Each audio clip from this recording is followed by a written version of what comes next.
vous êtes levé, vous qui me suivez, et puis vous avez dit, je donne ma vie à Jésus, je m'engage à suivre Jésus comme Seigneur et Sauveur, ça veut dire que vous-même, vous avez décidé aujourd'hui de donner votre vie à Jésus-Christ.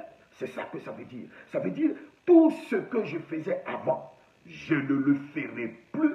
Je m'engage désormais à faire ce que Dieu veut que je fasse.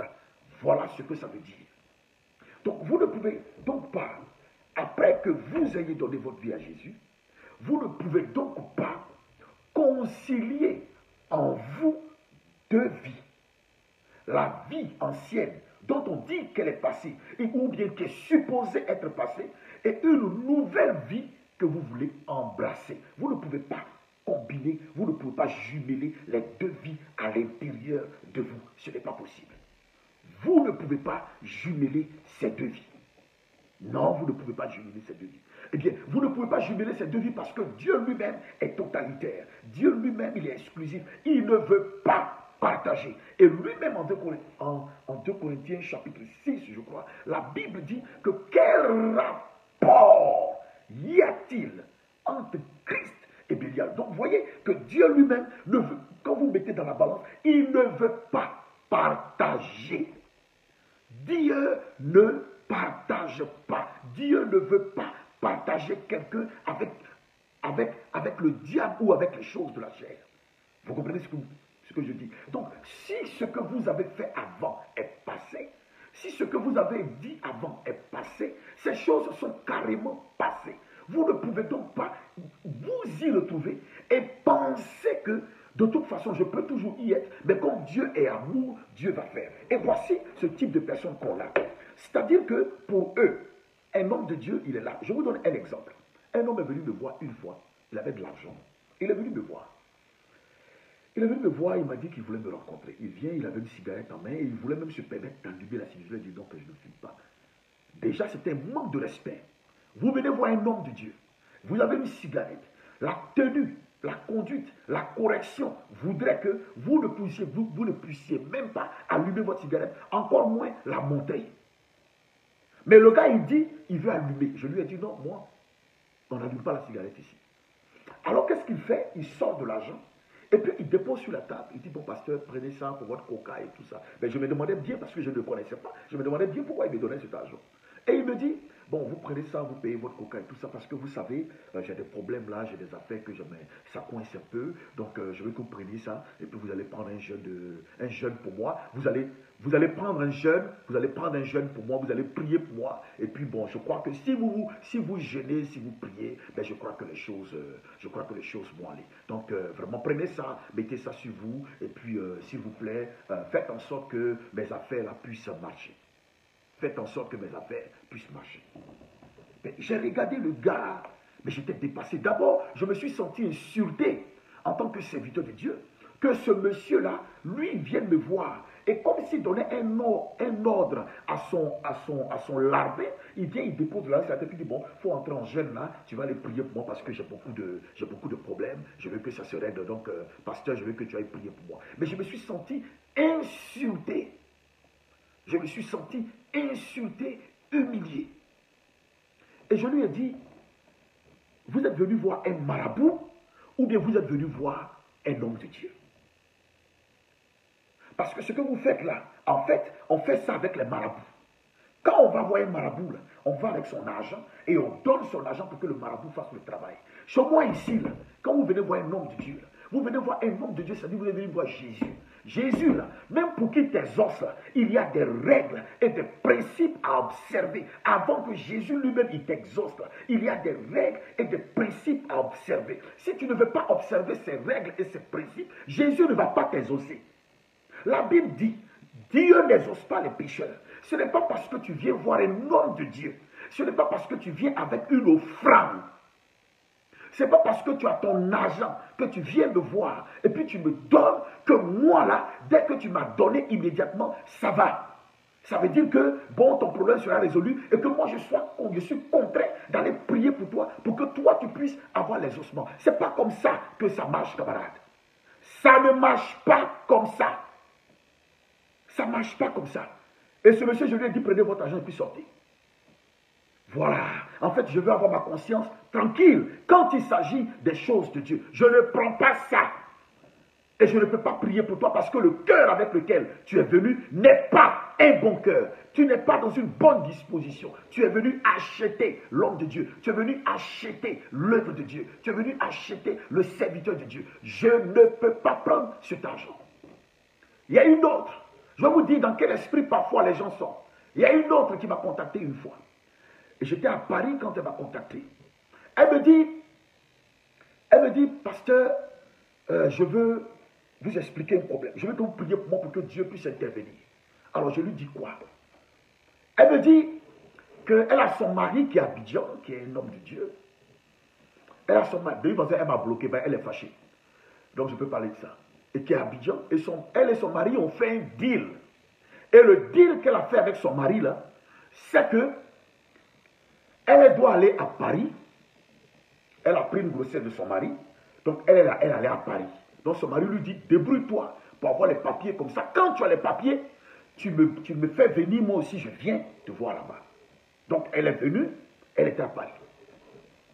Donc quand elle est arrivée à Paris, je crois qu'elle cherchait maintenant, comment dire, quelqu'un pour reconnaître son enfant et pour faire les papiers. C'est-à-dire que son mari pasteur l'a enceinté. Elle est partie à Paris. Comme elle est à Paris maintenant, elle cherche quelqu'un pour reconnaître sa grossesse afin qu'elle puisse avoir les papiers. Et son mari pasteur, là, lui, il est d'accord. Donc maintenant, lui, va la rejoindre et puis ils vont vivre leur vie. Donc elle me demande, à moi qui suis loin de Dieu, là, moi à Saint-Kipré, moi de prier pour que cette activité-là, ça puisse marcher, pour qu'elle puisse trouver quelqu'un pour reconnaître sa grossesse. En réalité, voilà ce qu'elle est en train de me demander. Il faut prier Dieu pour que le faux dans lequel je suis là, pour que ce faux-là, ça puisse marcher. Si toi tu parles à Dieu, Dieu va accepter ce faux-là pour que ça puisse marcher. Voilà pourquoi des gens se désinstallent de ma page, parce qu'ils n'aiment pas ce type de message-là. Eux, ils n'aiment pas ça. Je lui ai posé une question. Tu es femme de Dieu, elle dit oui. Ton mari est pasteur, elle dit oui. J'ai dit bon, quand toi tu as pris la grossesse avec ton mari, tu vas en France, et puis tu veux que quelqu'un d'autre reconnaisse ta grossesse. Donc moi je dois prier pour toi, pour que le faux dans lequel tu es là, ça puisse marcher. Est-ce que quand toi-même tu parles là, tu t'entends parler? Est-ce que toi-même quand tu parles là, tu t'entends parler? Est-ce que tu t'entends parler? Elle me dit, mais Dieu ne comprend pas ça. Tu ne peux pas me demander de prier pour ce faux-là, et puis pour que moi je prie pour ça. Même si tu me donnais 1 million, je ne peux pas prier pour ce sujet, parce que c'est faux. Tu veux que Dieu se mêle à ton faux. Pendant que la Bible elle-même dit, ne prenez pas part au péché d'autrui. Tu veux que moi je participe à ton péché, que je mêle Dieu à ce péché-là. Je ne peux pas mêler Dieu à ce péché. Je ne peux pas me mêler à ça.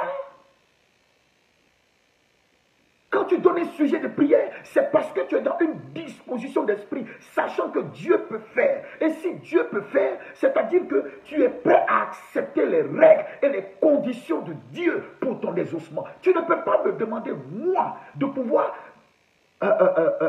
dire à Dieu de consommer le faux dans lequel tu es. Tu ne peux pas me dire ça. You can't. Tu ne peux pas dire ça. Vous voyez ce que je vous dis? Et voilà comment des gens ont envie de vivre leur vie chrétienne. Nous voulons rester dans notre faux, nous voulons rester dans le comportement du monde, nous voulons garder les principes du monde, nous voulons garder les choses du monde intactes, mais tout en restant à l'église. Une autre est venue me voir une fois, que papa prie pour moi pour que j'accouche. Prie pour moi pour que je puisse avoir un enfant. J'ai dit, ah bon? Tu dois avoir un enfant? Il dit, oui, papa, il faut que tu pries pour moi pour que je puisse avoir un enfant. Elle s'est désinstallée aussi de ma page.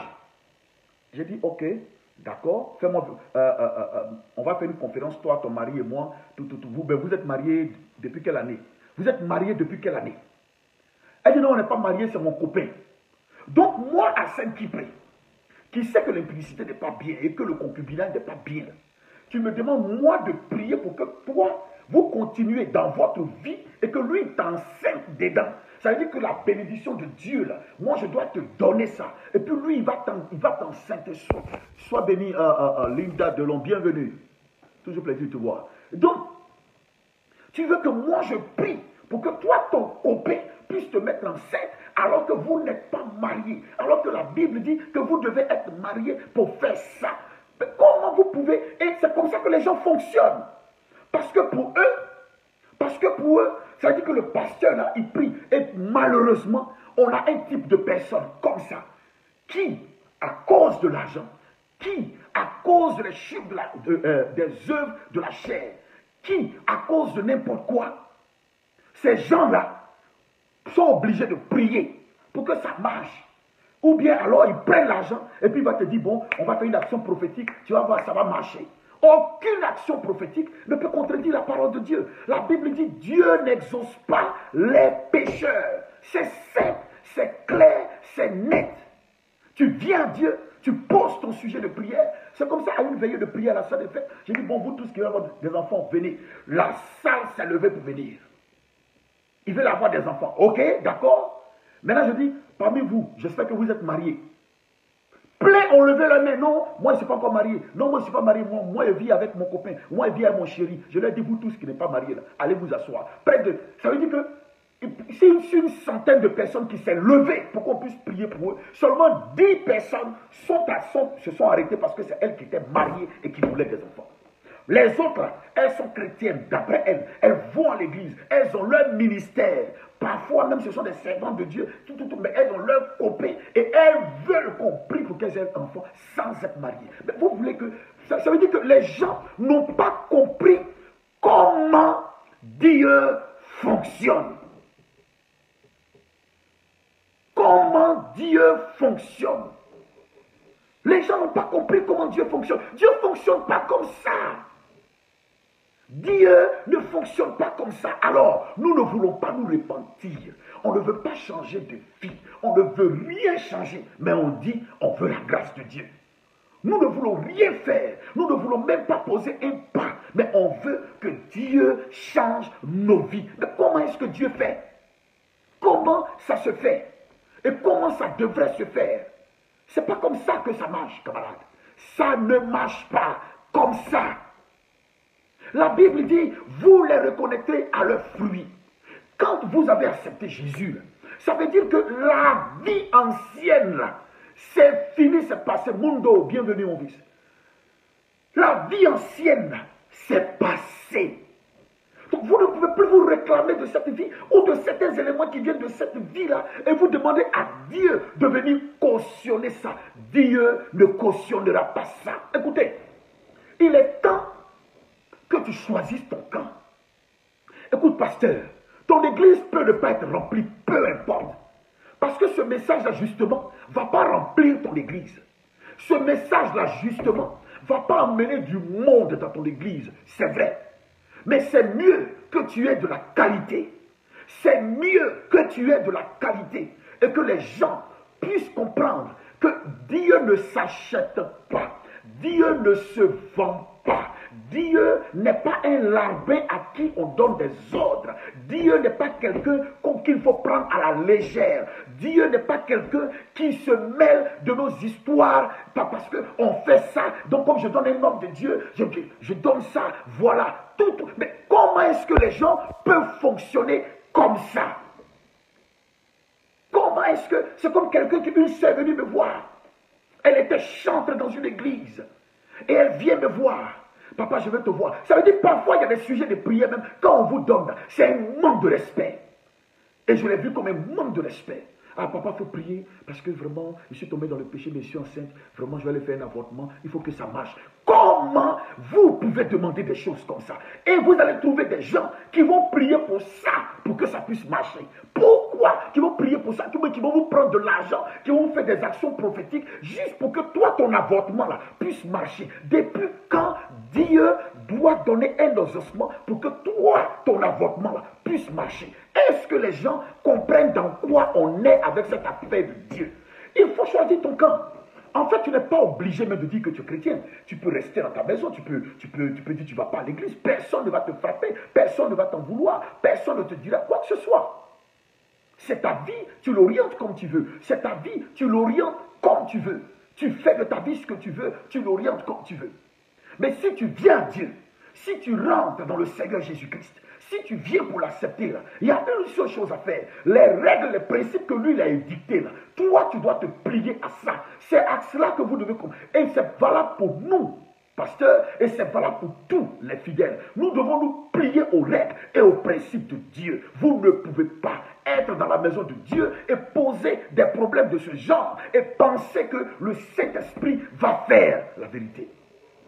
Une vie avec tellement de restrictions. Si vous pensez que la vie chrétienne n'a pas de restrictions, ce n'est pas parce que la Bible dit que vous avez reçu un esprit de liberté que vous êtes libre de faire ce que ça veut dire sur tout ce qui vous passe par la tête. Non, c'est une vie de restrictions. Il y a des restrictions que Dieu a posées dans votre vie. C'est à prendre ou à laisser, de peur même de te faire frapper. C'est à prendre ou à laisser. C'est à prendre ou à laisser. Dieu n'a même pas envie de discuter avec nous.